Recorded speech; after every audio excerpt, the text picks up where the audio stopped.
Então, é só share screen, né? Então, eu posso colocar aqui, eu vou aumentar isso aqui, né?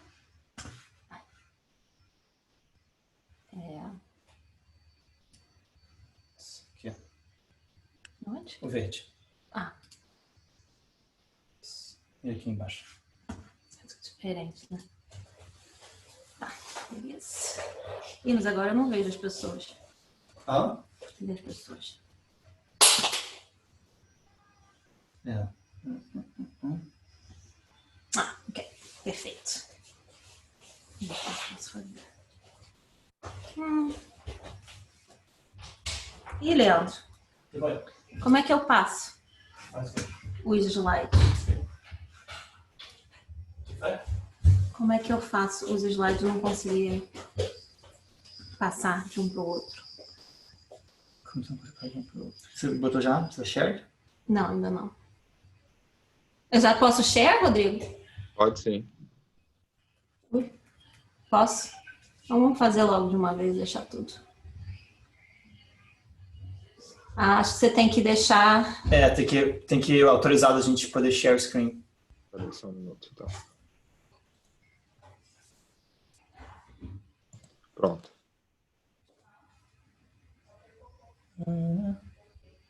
É isso aí, né?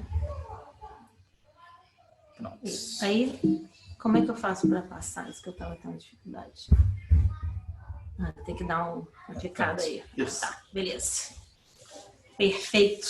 Obrigada.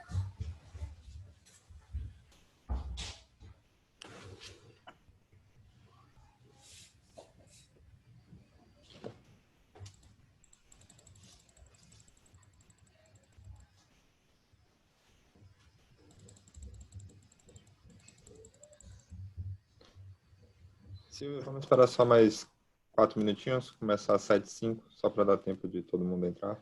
Uhum. Felizmente hoje não tivemos problema com a divulgação do link. Dessa vez deu certo? Ah, ótimo.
Então, gente, passar algumas informações antes de começar.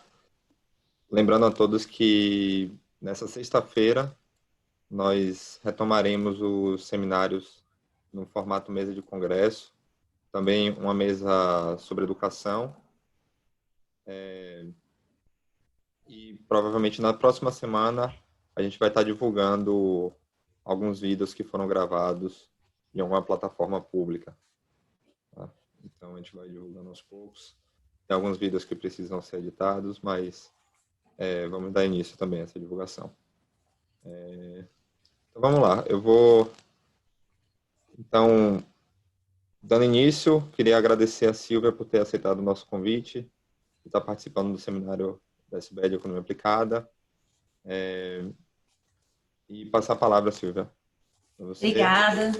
as perguntas, se tiver alguma pergunta, eu te aviso. O pessoal faz normalmente pelo chat, então eles levantam a mão e eu abro o microfone para a realização das perguntas, tá bom? Tá ótimo, Obrigado. tá ótimo. Obrigada, Rodrigo, Cláudio, pelo convite. E parabéns pela essa iniciativa. Sempre que dá, às quartas-feiras, eu dou uma olhada aqui e tem sido um seminário bastante interessante, bem ótimos papers. Então, o paper de hoje é junto com o Leandro Carvalho, que também está na USC, e o Patrick Turley, que está no Massachusetts General Hospital. E muitas pessoas, né, acreditam que consideram a educação como um grande equalizador. E políticas educacionais como uma maneira de reduzir pobreza, reduzir desigualdade, melhorar a mobilidade socioeconômica. E eu coloquei aqui duas citações que ilustram esse ponto. A primeira é pelo educador americano Horace Mann, em 1848, diz que education then, beyond all other devices of human origin, is a great equalizer of the conditions of man, the balanced will of the social machinery.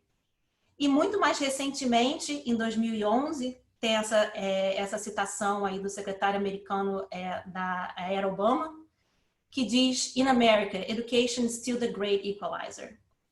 Então, nesse paper, a gente tenta olhar se existe evidência empírica de educação como esse great equalizer, como essa maneira de diminuir diferenças entre grupos na população. Em particular, a gente olha para o efeito da educação em status socioeconômico durante a vida e a gente pergunta, a educação realmente afeta diferentemente pessoas que começam com condições iniciais diferentes? A gente usa dois tipos de proxies para dotações iniciais, em termos de lugar de nascimento e genética, que são interessantes porque são determinadas no momento do nascimento e, obviamente, não mudam durante a vida. Então, é essa pergunta que a gente vai fazer. Existe evidência de que tanto o local de nascimento quanto a sua genética são muito correlacionados com o status socioeconômico durante a vida. Numa série de papers bastante influentes, Sherry e seus coautores mostram que o lugar onde as crianças nascem e onde elas crescem tem um efeito bastante significativo na renda durante a vida, na probabilidade delas irem para a universidade, de se casar, na fertilidade, e os efeitos são ainda maiores para crianças vindas de famílias pobres. Além da vizinhança de nascimento, a genética também é muito associada com status socioeconômico durante a vida. Num trabalho bastante recente de associação genética, em termos de educação, mostra que um polygenic score, que é um índice linear que resume efeitos genéticos, associações genéticas a partir de todo o seu mapa genético, pode prever até 11 a 13% da variação educacional entre pessoas. Então, enquanto de maneira nenhuma que a sua genética é determinística em termos do que vai acontecer, existe toda essa gama de literatura mostrando que a genética ela prevê de maneira significativa esse tipo de característica comportamental, como educação, aversão ao risco, bem-estar, fertilidade. Então, a gente vai olhar, nesse caso, usando esse índice genético para a educação e vai usar isso como uma medida de condição inicial. E eu vou falar mais detalhe mais tarde como a gente constrói esses índices e como a gente deve interpretá-los. Mas voltando um pouco para a nossa pergunta, né? Existe toda essa literatura que mostra que aonde você nasceu e com que tipo de genética você nasceu é muito importante para que tipo de vida você vai ter, que tipo de né, status socioeconômico você vai ter durante a sua vida. Então, a nossa pergunta aqui, e qual é o papel da educação? A educação, ela consegue igualar essas diferenças? Bom, em teoria, não está claro como é que essa interação funcionaria.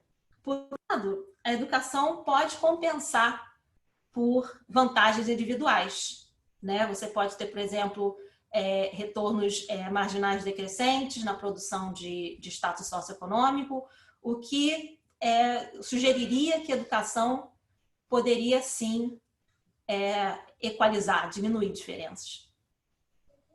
Por outro lado, os retornos da educação podem ser maiores em vizinhanças com mais atividade econômica, com melhores escolas. A gente sabe que não é só a quantidade de educação que importa, mas também a qualidade da educação.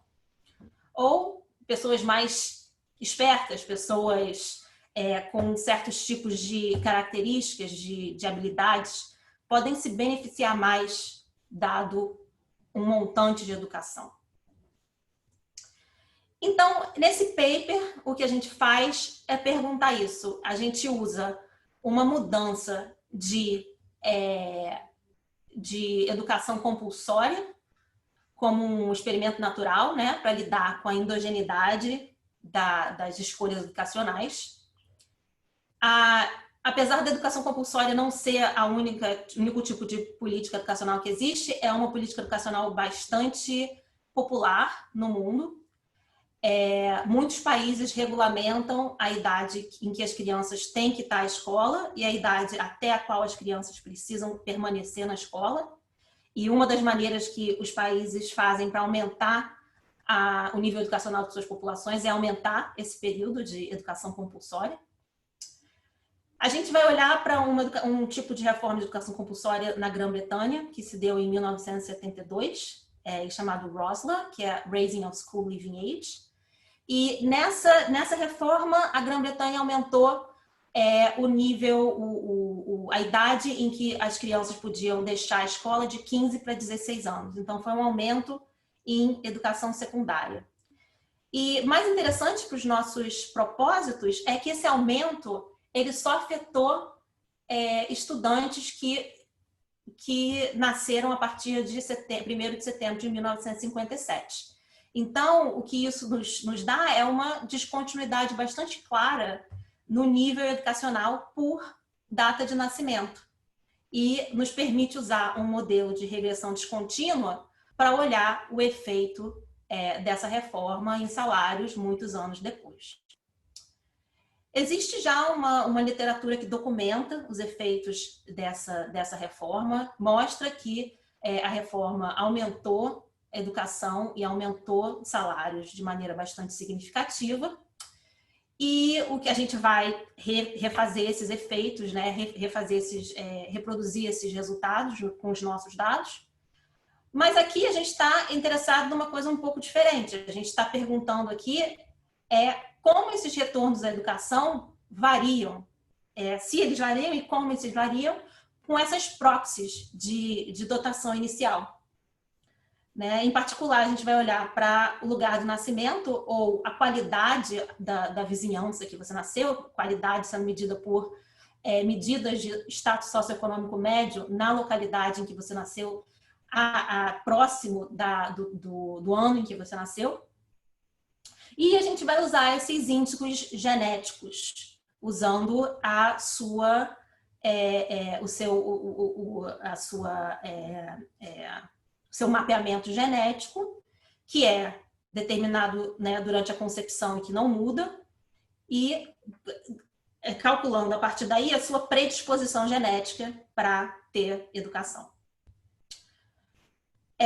Então, vou mostrar que ambos são determinados durante a concepção ou nascimento e são muito associados com o status socioeconômico. De novo, voltando a essa ideia de que onde você começa, né, a sua condição inicial tem efeitos fortes em aonde você vai terminar, né? Em que tipo de vida você vai levar.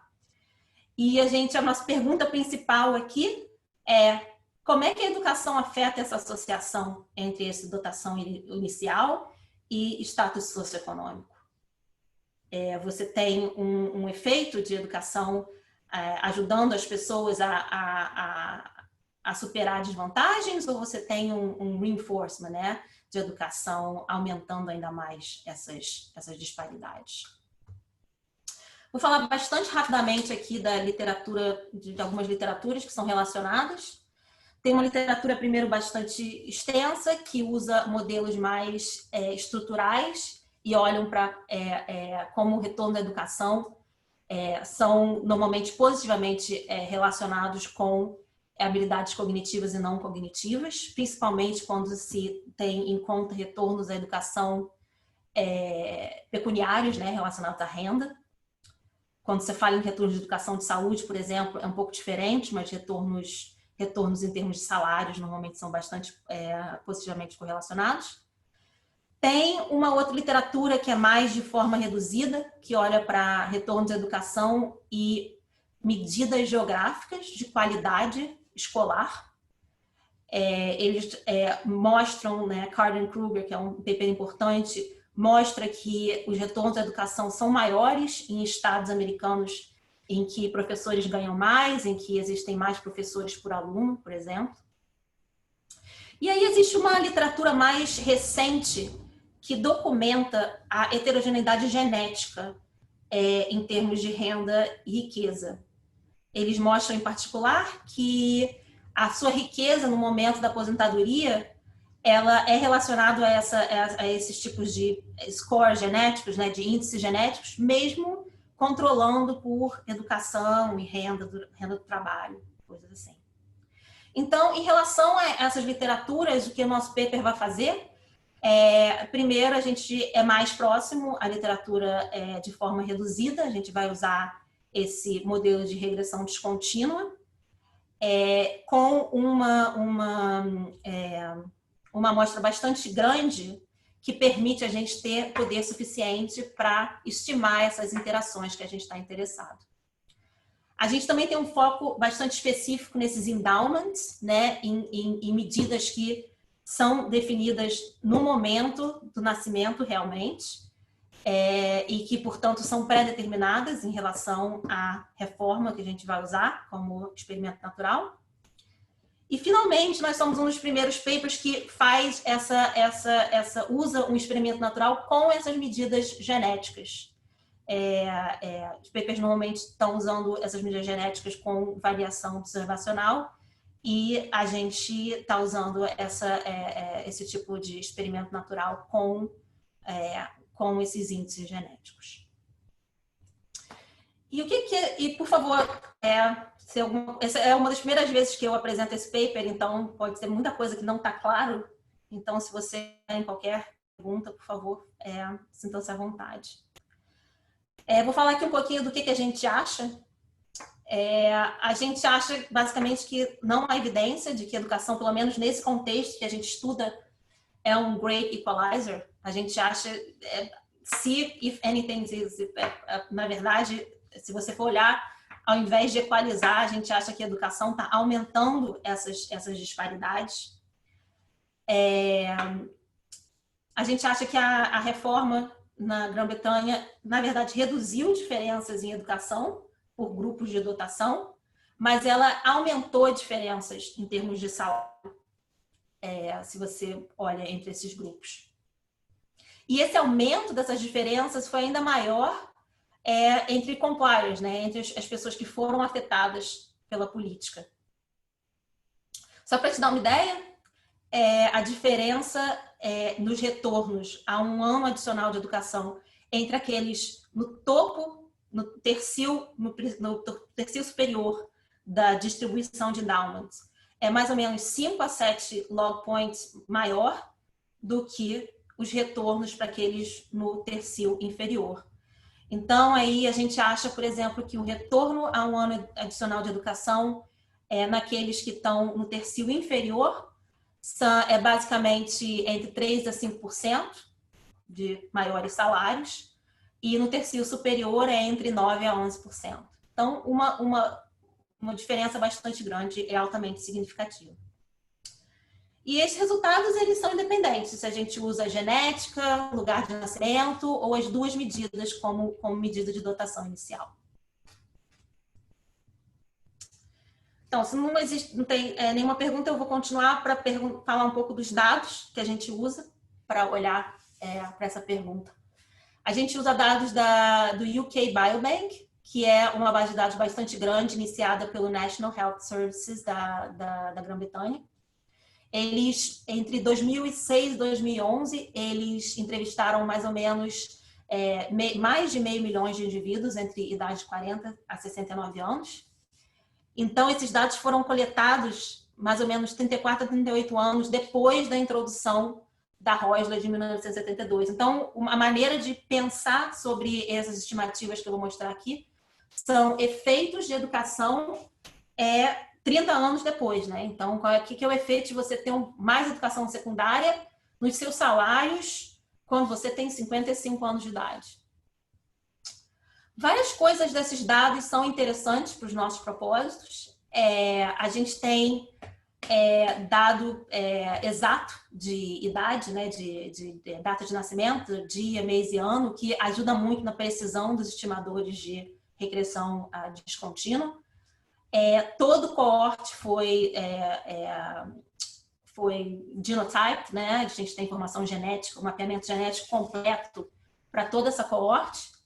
E a gente tem as coordenadas do lugar de nascimento. Então, a gente pode ligar essas coordenadas do lugar de nascimento com dados históricos de indicadores socioeconômicos aproximadamente durante o tempo do nascimento desse participante. Então, a gente vai ter coisas como qual era o nível de educação médio, as ocupações, tipos de ocupação, diferentes medidas de mortalidade na vizinhança de nascimento próximo da data de nascimento do participante.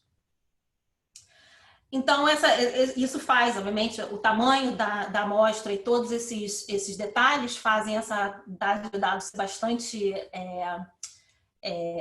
atraente, né, para os nossos propósitos, mas ela também tem coisas que não são ideais, né? A principal dela, ela não é representativa nacionalmente.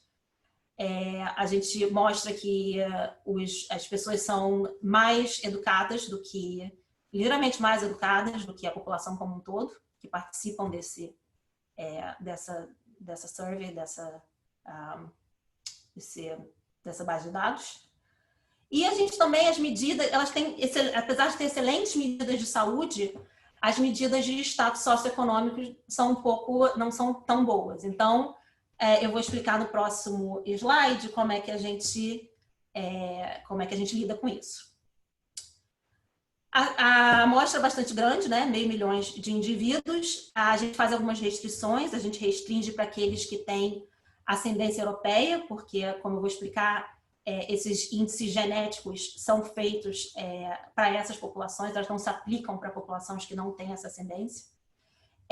Que foram nascidos na Inglaterra, na Escócia ou no País de Gales, 10 anos antes ou depois do threshold da reforma, que é 1º de setembro de 1957, e que deixaram a escola na idade de 18 ou antes. E essa última restrição é uma restrição importante porque a gente, nessa base de dados, a gente não tem a idade em que as pessoas deixaram a escola se elas foram até a universidade. Então, a gente não tem, a gente teria que imputar, isso adicionaria muito, muito, muito ruído. Mas a gente não acha que isso é um grande problema, porque a gente mostra, e outros estudos também mostram, que a Rosler não afetou a probabilidade de você ficar na escola até 19 anos ou ir para a universidade. O que a Rosler fez foi afetar a probabilidade de você ficar na escola até 16 anos, 17 e 18. O grande efeito foi até 16 anos. Poucas pessoas ficam até 17, 18 também por causa da Rosler. Então, isso não introduz viés nessa estimativa. Quando a gente faz todas essas restrições, a gente fica com uma amostra de mais ou menos 100 mil participantes. Então, como eu disse, as nossas medidas socioeconômicas nesses dados não são incríveis, mas a gente tem uma medida que é muito boa, que é a ocupação. A ocupação foi perguntada numa entrevista verbal e foi codificada, né, com um protocolo bastante rígido em mais de 400 categorias, bastante detalhadas. Então, o que a gente faz é pegar essas categorias de ocupação e ligar elas aos salários médios para cada ocupação, usando a Annual Survey of Hours and Earnings, de 2009.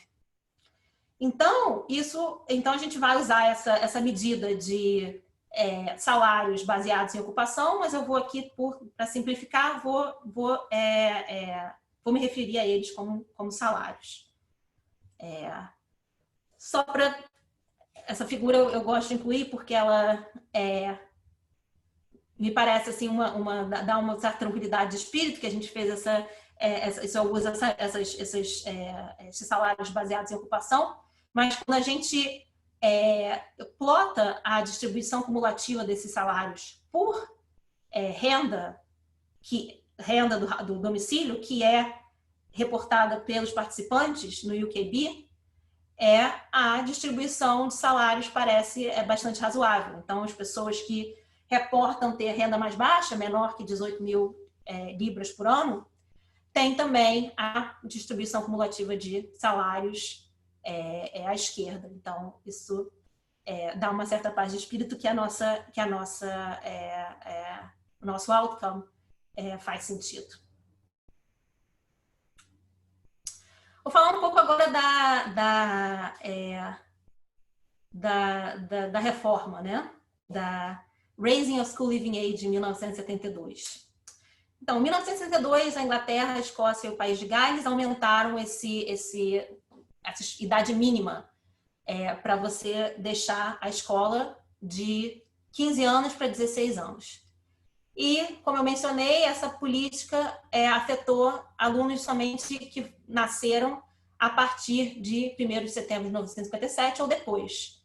Então, os alunos que nasceram antes, até 31 de agosto, poderiam continuar saindo da escola até a idade 15. Então, como resultado, você tem alunos que nasceram somente dias de diferença, que acabaram e que teriam, a princípio, níveis de educação e de status socioeconômicos muito parecidos, que acabaram com diferenças em educação. E aqui esse gráfico mostra essas diferenças, né? Aqui a gente mostra a média da School Leaving Age, né? Da idade em que você saiu da escola por quarter de nascimento, né? Data de nascimento, e a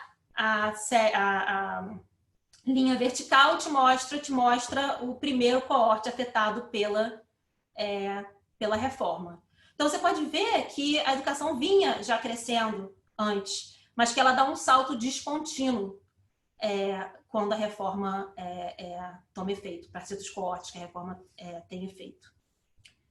Então, a gente vai usar esse modelo de regressão descontínua, em que a hipótese de identificação é que as pessoas, em ambos os lados, pessoas que nasceram logo antes de 1º de setembro, logo depois de 1º de setembro, são similares na média, e exceto por essa educação extra. E essa hipótese é uma hipótese, não pode ser testada, mas os dados genéticos são bastante useful, né? São bastante bons para, pelo menos, nos dar alguma evidência. Porque eles são o quê? São objetivos, são determinados na concepção e não mudam durante o tempo. Então, se você acha uma maneira de checar se as pessoas são realmente similares nesses dois lados desse threshold, você plotar simplesmente esses dados genéticos. E é isso que a gente faz. A gente olha para diferentes PGS, que são esses polygenic scores, a gente olha para os componentes principais da matriz genética, e a gente vê basicamente que a gente não vê nenhuma descontinuidade no threshold. Tem uma pergunta? Uhum. Isso. Tem uma pergunta do Áudio de Paula. Ok, fala aí, Áudio. Oi, Silvia. Oi. A Rosla, se não me engano, ela não foi exatamente surpresa, né? Hum. Eu não sei se isso tem alguma repercussão para a estratégia de vocês. Eu imagino que não, porque isso deve ser meio estranho. Deve ser meio complicado da pessoa estrategicamente burlar. Porque como é a sua idade, né? É a sua idade, a gente vou mostrar uns gráficos que, pelo menos nessa, né? São gráficos que estão reproduzidos em várias dessas surveys, né? Surveys, que você tem. Uhum. É o que eu estava pensando, talvez se você sabe que em 72 ou em breve a idade mínima vai passar para 16, então talvez eu saia da escola até antes do que eu sairia para não ficar 16, mas como a idade mínima já era 15, eu não sei se isso tem muito... Porque eu acho que eles estavam planejando já aumentar a idade para 16 desde 64. Isso, exatamente. E eles estavam esperando, né? Eles aumentaram a capacidade das escolas, construíram escolas para poder, né? Mas é verdade. Uhum. Quando eles aumentaram isso para 15, eles já tinham uma previsão de aumentar para 16 no futuro, quando pudesse. Mas a data... Assim, as leis, a gente tem as leis num dos nossos papers, pelo que eu me lembro, a lei saiu acho que 6 meses antes. Uhum. Certo. Mas é verdade, não foi não antecipado, está certo. Okay. Não é claro que isso tenha nenhuma repercussão, não, mas... Não. Então, outra maneira... Mais alguma pergunta? Não, pode seguir. Outra maneira da gente ver se houve seleção, né, é ver basicamente a densidade, né, de número de participantes por data de nascimento e ver se a educação da Rosla afetou quem que está participando na UKB. E a gente mostra aqui que não, que parece que a gente não vê, fazendo um tipo de Macquarie test, a gente não vê nenhum efeito da reforma em quem está participando. Então, aqui eu estou mostrando o efeito... Então, assumindo que, né, a gente tem essa hipótese, que a gente acredita nessa hipótese, a gente pode olhar do efeito da Rosla em salários. E esse gráfico mostra, né, de novo, os salários em log por data de nascimento. E mostra que estava crescendo e que durante a Rosla você tem um aumento. E, de novo, existe já uma literatura que documenta essa literatura, esse efeito.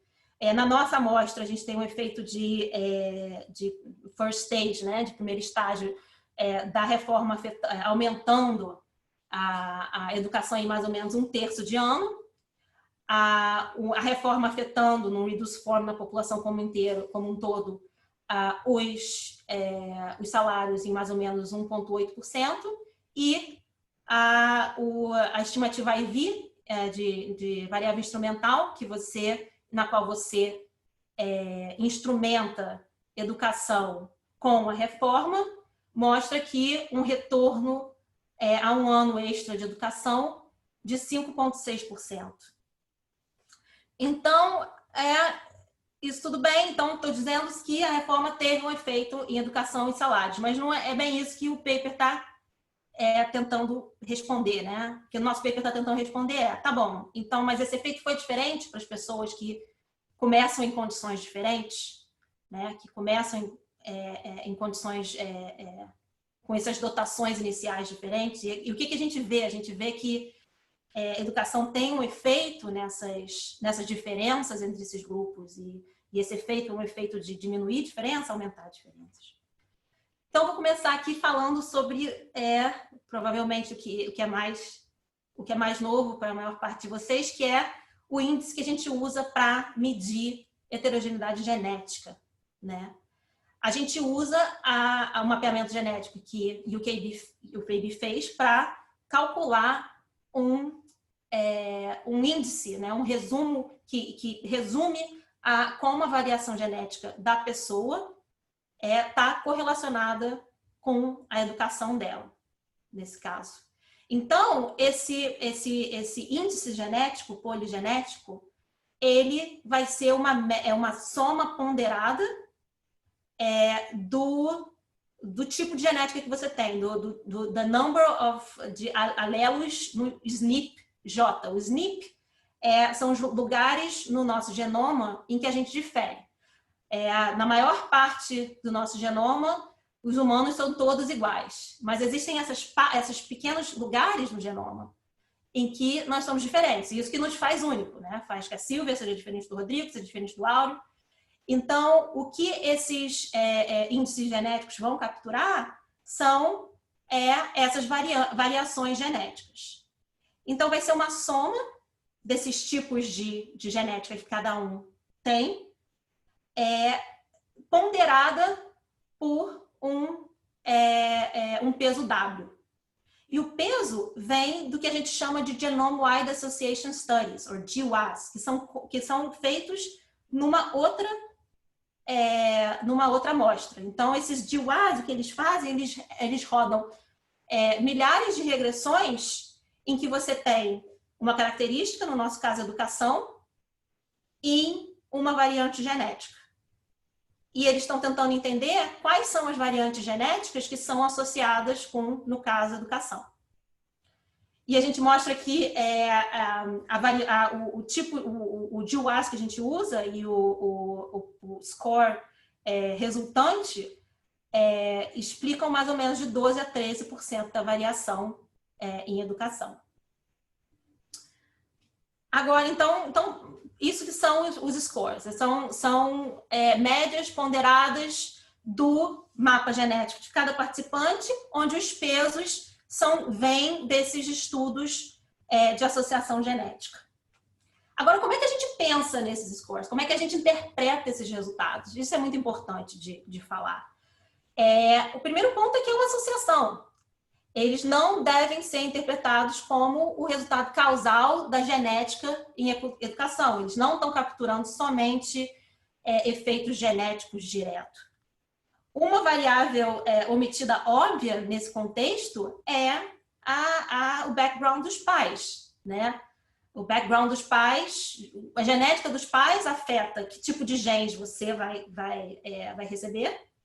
E também afeta as características dos seus pais, que vão afetar as suas características, inclusive as suas escolhas educacionais, né? Então, tem esse paper bastante interessante por Kong et al., que usa uma base de dados onde eles têm a genética tanto dos pais quanto dos filhos e mostram que não só os genes que são transmitidos, TP e TM, para os filhos, afetam as características dos filhos, que é X0, mas também os genes que não são transmitidos.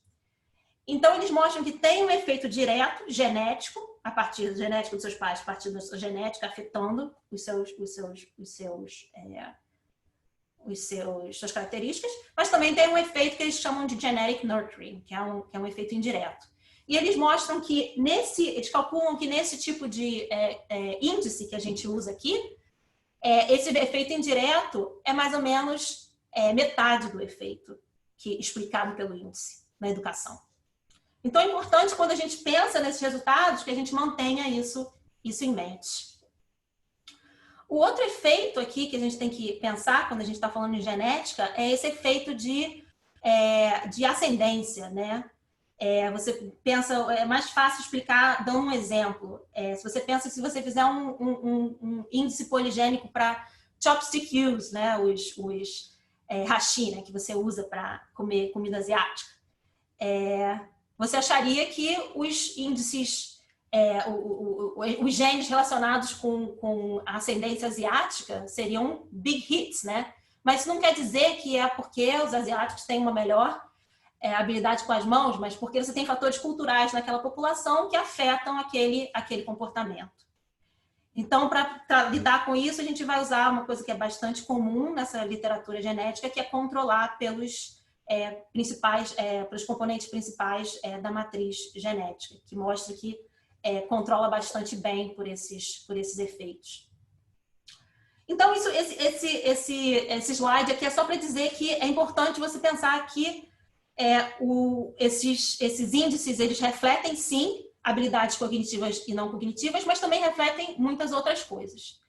Então, a gente vai usar eles, a gente acredita que eles são uma boa medida, uma boa proxy dessas condições iniciais, mas eles não devem ser pensados como um efeito causal de genes em educação de maneira nenhuma.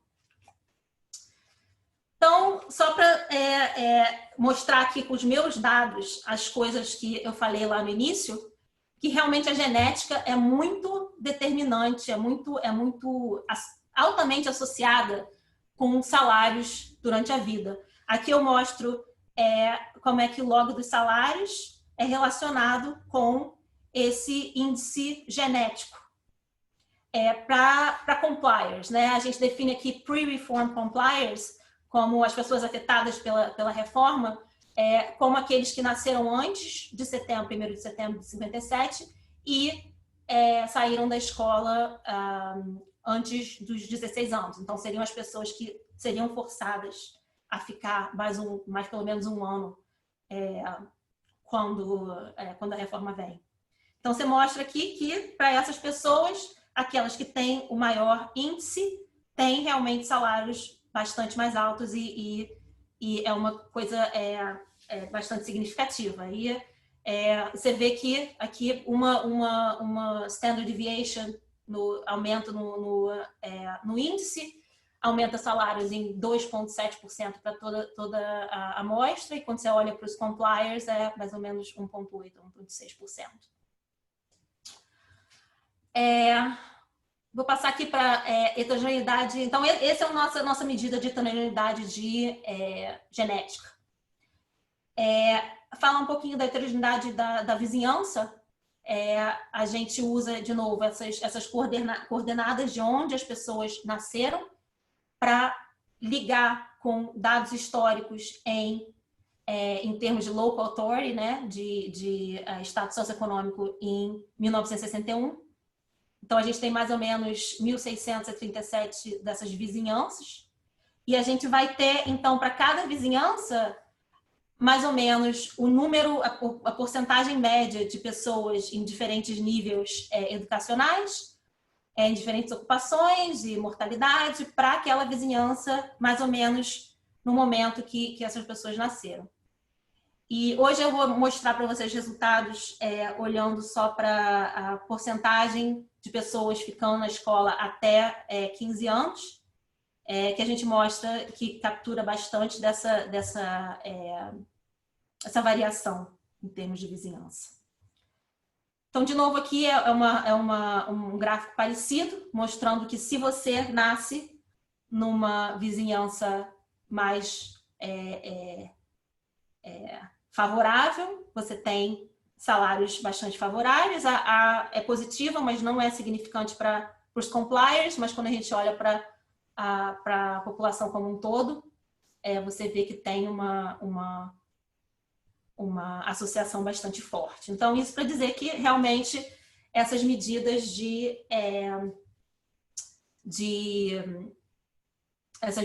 DOT inicial, de dotação inicial, realmente parecem ser importantes onde você, né, nos seus salários. Então, para proceder aqui, a gente olha para como é que o primeiro estágio varia para diferentes níveis dessas dotações. Aqui eu estou olhando para aquela figura que olha para como a data de nascimento se relaciona com a média de educação, mas agora a diferença é que eu estou quebrando aquela primeira figura por ter cis desse índice genético, né? Então, o quadradinho são pessoas com alta dotação, o triângulo médio e o círculo baixo. E o que isso aqui mostra é que a reforma afetou a educação para todos esses três grupos. Só que a descontinuidade foi bem maior para o grupo que estava numa dotação, né, estava no tercio inferior.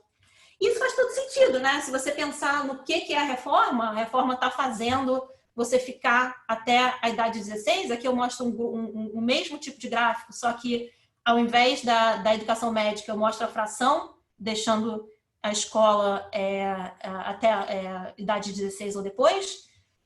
E você está afetando o grupo em que você tem uma dropout rate, em que as pessoas estavam deixando a escola mais cedo, em maiores números. E esse é exatamente aqueles que têm a polygenic score menor, né? Então, o que a reforma fez foi diminuir essas diferenças, né? Fechar essas diferenças. Você tinha antes muito mais gente no tercio inferior deixando a escola cedo, a reforma veio e diminuiu essa diferença. Então, nesse sentido, a reforma realmente diminuiu diferenças em termos educacionais. E a gente vê exatamente o mesmo tipo de figura quando a gente olha para a vizinhança de nascimento. Aqueles que vêm numa vizinhança mais baixa, numa vizinhança de qualidade menor, né? Estavam deixando a escola mais cedo, e aí a reforma vem e diminui e acaba com esses gaps. Então, isso aqui é só as regressões, né? Em termos, a gente acha que, em termos de first stage, né? Que os nossos coeficientes de interesse são os coeficientes da interação entre o PGS e o POST, que é você ser nascido depois de 1º de setembro de 1957, e a educação regional e POST.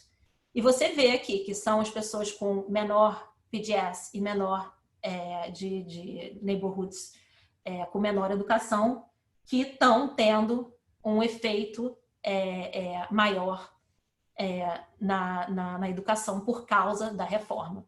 E o interessante aqui de se notar também é que as duas últimas colunas, quando a gente adiciona essas duas interações juntas, a gente vê que os dois efeitos permanecem.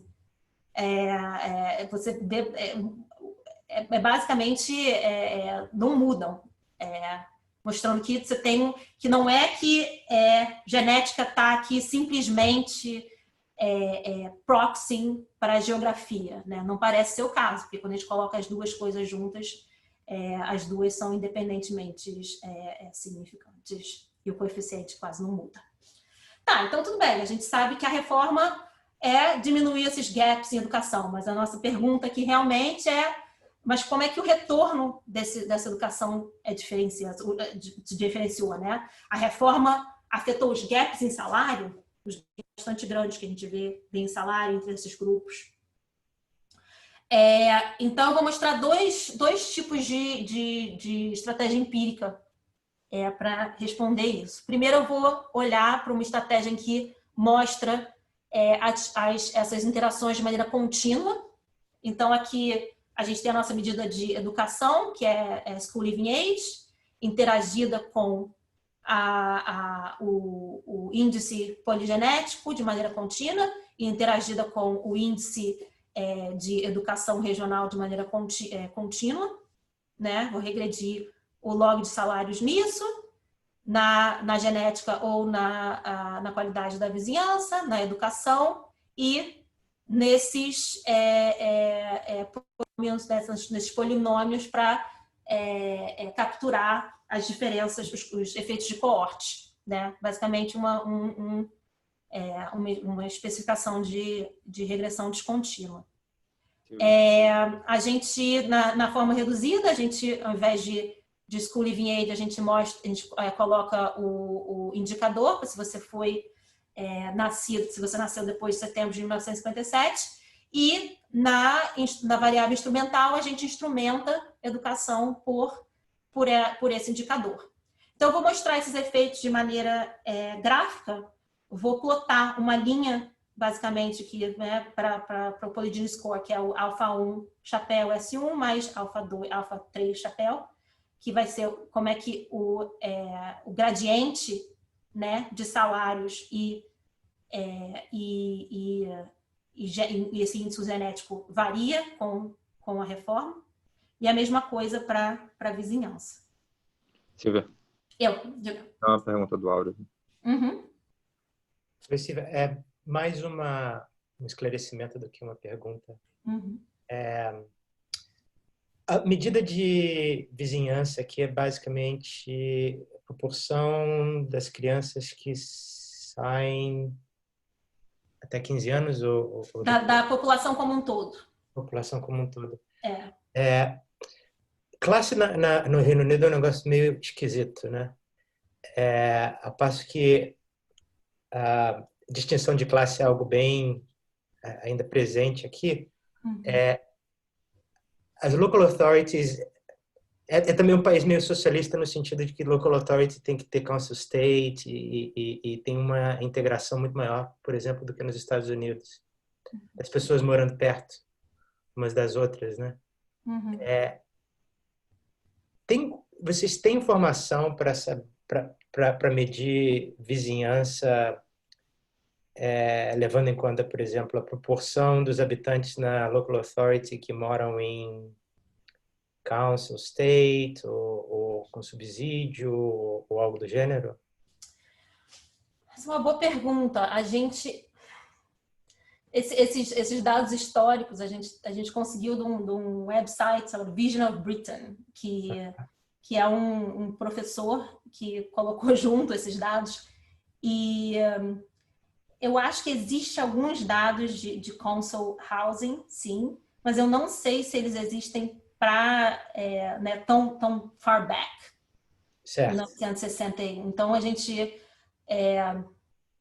eu não me lembro se é uma das coisas que a gente pegou tudo que a gente podia desse website. E a nossa ideia é fazer um índice melhor em que a gente né, agregue todas as informações, mas a gente ainda não chegou lá. Por isso que a gente começou com esse nível de educação só. Mas eu acho que seria uma importante. Fazer um corte por council state, não council state, talvez, dentro da local authority. Seria mais interessante ainda, também tem muita distinção aqui por tipo de escola, né? Uhum. Obviamente esse tipo de coisa não vai afetar o cara que está indo para ITA. Exatamente. O cara vai virar primeiro-ministro, provavelmente. Isso. Mas, sei lá, uma escola estadual ou um grammar school, algo do gênero. É interessante que você está falando isso, que eu acho que eu vou mostrar os resultados aqui, mas uma das grandes questões agora onde a gente está é o quanto dos resultados que a gente vê é por causa de variação em qualidade de escola. Então, a gente está pensando em maneiras de chegar aí, porque eu acho que é uma história bastante possível, assim, de estar driving, né? O que a gente está vendo. Não, seria interessante. Eu entendo que é difícil ter esses dados. Até Obrigada. Obrigado. Tem outra pergunta do Daniel. Pode dizer. Oi, tudo bom? Oi, Daniel. Vou aproveitar a pergunta do Áureo aí para engaixar na outra que estava na minha cabeça aqui, que eu não sei se aplica não, talvez seja bobagem, mas é uma coisa que eu estava pensando. Que você vai usar uma estratégia de IV, né? E o que você vai estar recuperando vai ser feito sobre os compliers, né? Isso. É aquela pessoa que é induzida a aumentar a educação por conta da reforma. E aí você tem a proxy está usando de condições iniciais essas duas medidas, uma de neighborhood, que nem o Áureo falou, tem variação, né, de família, qualidade das famílias, de termos de qualidade no sentido de, tipo assim, de educação dos pais, coisas assim, dentro da mesma região. E a genética, pelo que eu entendi, também é uma proxy, né? Tipo, é uma medida que não é de fato, tipo assim, o cara que está mais alto aqui está garantido que tenha mais predisposição. É uma medida que tem algum certo erro de medida. Só que eu fico pensando se, tipo assim, quando você olha o cara que está tem o endowment predito alto, mas é um complier, tipo assim, ele está no neighborhood onde todo mundo está indo para a escola e pelo observável dele ele deveria ir também, mas de repente ele é um cara porque esse erro de medida no endowment é significativo e o cara que está na única família pobre do bairro. Mas ele vai contar como uma estimativa do retorno para a pessoa com endowment alto, quando na verdade ele não tinha endowment alto. Eu fico pensando se pensaram nisso. Eu acho que é uma pergunta super interessante, super relevante para a gente. Quem são essas pessoas com endowment alto que estão dropping out, né? São pessoas que provavelmente têm outras barreiras, né, environmental barriers muito maiores, que alguma coisa aconteceu de errado, né? Ou que não tem um endowment alto, né? Ou que não tem, ou que tem um erro de medida. Não, verdade.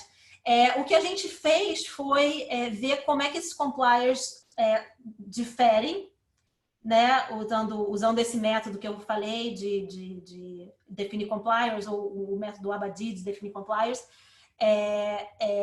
como é que eles diferem do grupo de dotação e em termos de, né, variáveis predeterminadas, e como eles... e se você coloca isso num tipo de análise de mediação na nossa regressão principal, se isso afeta alguma coisa, né? E a gente acha que, pelo menos nas medidas que a gente tem, a gente não acha que afeta, não, mas é um ponto importante de ter em mente, sim, acho que é um bom ponto. Se você tiver outras ideias de como mostrar isso, como, né, além de documentar essas diferenças, que essas diferenças não parecem ser tão grandes, e fazer esse tipo de análise, eu estaria interessada assim, em ouvir como você pensaria nisso. Tá bom. Não tenho nenhuma ideia por enquanto, não, desculpa. Tá bom. Se tiver, você pode me escrever. Brevemente você vai estar aqui, né? A gente... então, só que eu tô terminando, tá? Tô running out of time aqui, mas eu vou ter esse modelo contínuo e também um modelo discreto, em que eu vou fazer indicadores para os tercis dessa distribuição de dotação, e vou interagir esses indicadores com a educação. E aí eu vou mostrar também graficamente essas barras, né, que são os efeitos para os diferentes tercis. Então, aqui são os resultados. Aqui são os resultados de forma reduzida. Então, os resultados da reforma na população como um todo. E a primeira coisa que deixou a gente bastante intrigado foi que, vocês viram, né, que o efeito da reforma em educação foi maior para aqueles na esquerda da distribuição de dotação, no tercio inferior. E aqui, quando a gente olha para o efeito de forma reduzida em salários, a gente vê um efeito maior no tercio superior.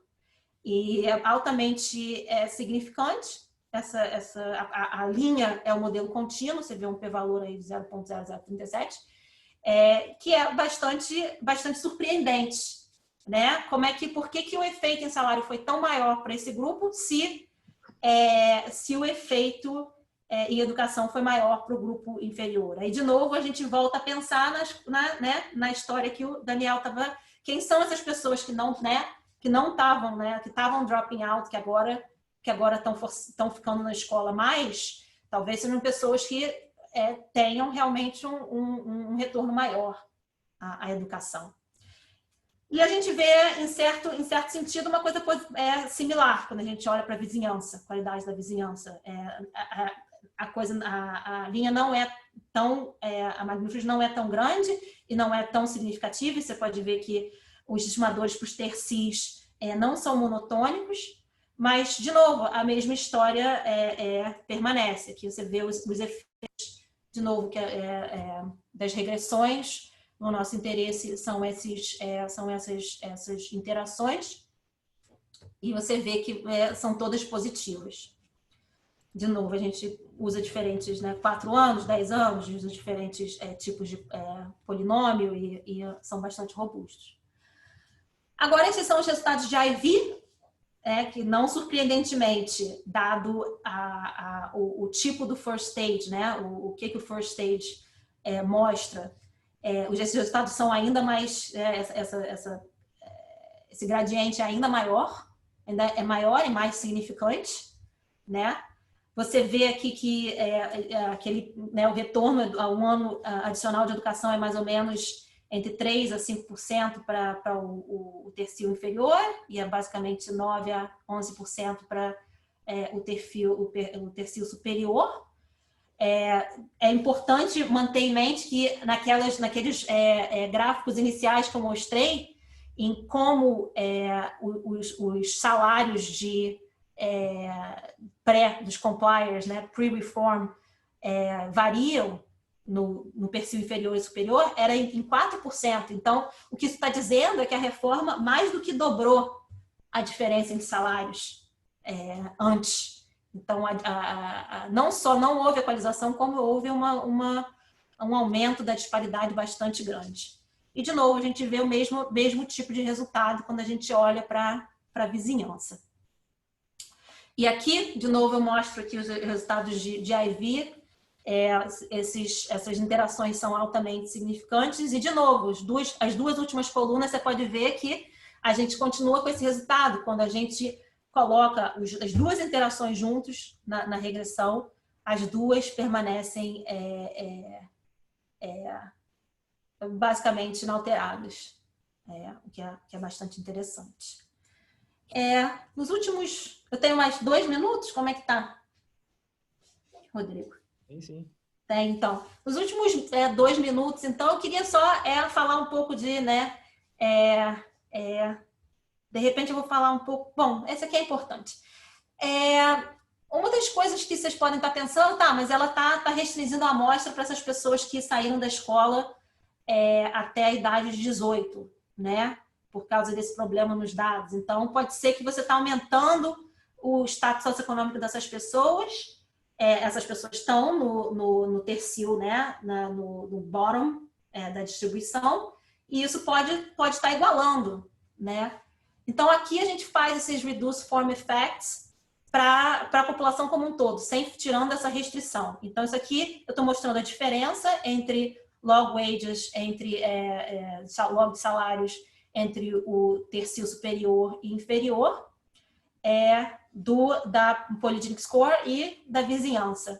E você pode ver que aqui a diferença é de 15% quando você olha é uma diferença bastante grande, 15%. E depois da reforma, não tem basicamente evidência nenhuma que você está diminuindo essas diferenças. Entendeu? Mesmo que você use o confidence interval, você pode rejeitar qualquer diminuição significante dessas coisas. A última coisa que eu queria mostrar aqui é uma possibilidade, porque o que está acontecendo, né, é que, primeiro, essas pessoas tinham, né, essa barreira maior e elas têm esses retornos maiores, mas também como essas pessoas podem ter reagido diferente a esses níveis, a essa reforma, né? Pessoas de diferentes condições iniciais. E aqui a gente mostra que a gente vê um pouquinho disso. A gente vê que a interação entre o índice genético e a educação, na probabilidade de você obter qualificações e ficar na escola acima da idade 16 até a idade 17, 18, parece ser maior para pessoas, principalmente com dotação genética maior. Então, parece que essas pessoas são mais, a probabilidade deles fazerem um A-Level, que é uma prova que eles fazem que tem valor no mercado de trabalho, que é melhor do que o CSE ou O-Level, é relativamente maior. E também eles são relativamente, têm a probabilidade relativamente maior de não só ficar até a idade 16 e sair, mas ficar até a idade 17, 18. Então, isso nos dá alguma pista que talvez essas pessoas de dotações diferentes estejam reagindo diferentes à reforma. Então, eu já vou só concluir aqui, que se vocês tiverem alguma pergunta depois, eu adoraria ficar e discutir. Mas, só para concluir, essas reformas são muito, muito comuns no mundo todo, e pelo menos nesse exemplo que a gente olhou aqui da Grã-Bretanha, apesar de equalizar, né, de diminuir essas diferenças em educação, essas reformas compulsórias de educação não estão equalizando essas diferenças em nível socioeconômico durante a vida. Umas possíveis razões, como eu estava falando com o Áureo, pode ser qualidade de educação é diferente onde essas pessoas moram. Então, você ficar, né, fazer as pessoas ficarem numa escola que não é tão boa, vai ter um retorno menor. Pode ter essa ideia de que você está pegando realmente diferenças em habilidades cognitivas e não cognitivas, e os retornos via essas habilidades, retorno à educação, são diferentes. E pode ser também que essas pessoas estão reagindo de maneira diferente, né? Você sabe o seu endowment e talvez quando vem a reforma e faz todo mundo ficar até a idade de 16 e mais gente está tendo esses O-levels, esses CSEs, estão tentando obter essas qualificações, você quer se diferenciar, então você faz um A-level, você fica mais na escola, então isso também é possível. Então, a gente, infelizmente, não vê nenhuma evidência de que a educação está diminuindo esses gaps. Agora, é uma coisa que a gente pode generalizar? Bom, eu acho que o grande caveat aqui é que é um tipo de reforma que, apesar de ser muito, muito comum, é bastante simplista, né? Você está passando uma lei em que você está fazendo as pessoas ficarem mais tempo na escola. Então, se você está pensando em educação como uma reforma mais nuanced, mais desenvolvida, você pode ter políticas que, sim, que foquem nas barreiras que essas pessoas, talvez foquem nessas barreiras que as pessoas de dotações de backgrounds mais disadvantaged estão tendo, né, com a educação. Essas, sim, poderiam ter uma esperança de equalizar as coisas. Então, pensar em políticas alternativas que não sejam necessariamente políticas compulsórias, acho que é bastante importante. Então, de novo, qualquer feedback seria bastante bem-vindo. Ok. Muito obrigado, Silvia, pelo excelente seminário. Então, está aberto, gente, para as perguntas. Daniel. Oi, tá vendo? Bater palmas aqui antes, né, que a gente não... Bem bacana o resultado, acho bem interessante a coisa contra-intuitiva de que não reduz a desigualdade. Uma coisa que eu estava pensando que eu acho, se eu entendi bem, acho que você não consegue avaliar, que pode ser um canal pelo qual a reforma poderia ter reduzido diferença, nos preços na educação, nos retornos médios em si, né? O que você está medindo é dentro de uma cross-section, gente com mais ou menos educação e de diferentes subgrupos, né? Mas tem um outro contrafactual que seria, no mundo sem a reforma, talvez todos os diferenciais de salário entre grupos de educação seriam menores, né? Então, se houve esse efeito, esse é um canal que reduz desigualdade também, que você não consegue medir, se eu entendi bem. Você está querendo dizer efeitos de equilíbrio geral, é isso? Isso. Acho que a ideia aqui é que os efeitos de equilíbrio geral afetariam igualmente os coortes acima e abaixo.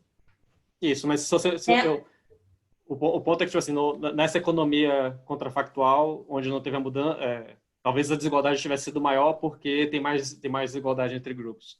Entre grupos. E aí não é só questão da margem. Uhum.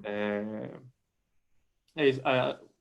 O outro ponto que eu tinha botado era o que você falou, era o caveat final de quando você fala educação é going to equalize. Acho que na introdução eu fiquei pensando, mas o que é exatamente educação? Né? Que a pessoa pode ter feito aquela citação lá de que é equalize, pensando em uma economia com um mundo com educação pública de qualidade e sem educação pública de qualidade, né? E aí, mas você fez... a gente está pensando, será que esse título é demais, assim, né? A gente deveria colocar Education Policy, um tipo de Education Policy. Tem a vantagem de chamar atenção, né? Exatamente. Tem um trade-off, né? Mas é o caveat, claramente. Eu acho que é importante sempre. Eu acho, mas a verdade é que essas políticas são políticas muito, muito populares. Então, eu acho que só o exemplo se a gente não pensar em educação, não pensar no IV, mas pensar só na política e naquele resultado que é a política em si, a gente está vendo aumento em disparidade, já é eu acho que um resultado interessante, entendeu? Porque é isso, é uma das principais maneiras que os países aumentam o nível educacional da população por educação compulsória, né? Então, Mas, de novo, point well taken.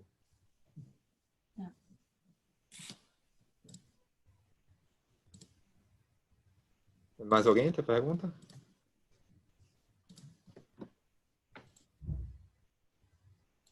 Então, obrigada pelo convite. Não temos. Então, e... muito obrigado, Silvia, pelo seminário novamente. Então, vou encerrar a sessão. Não temos mais perguntas.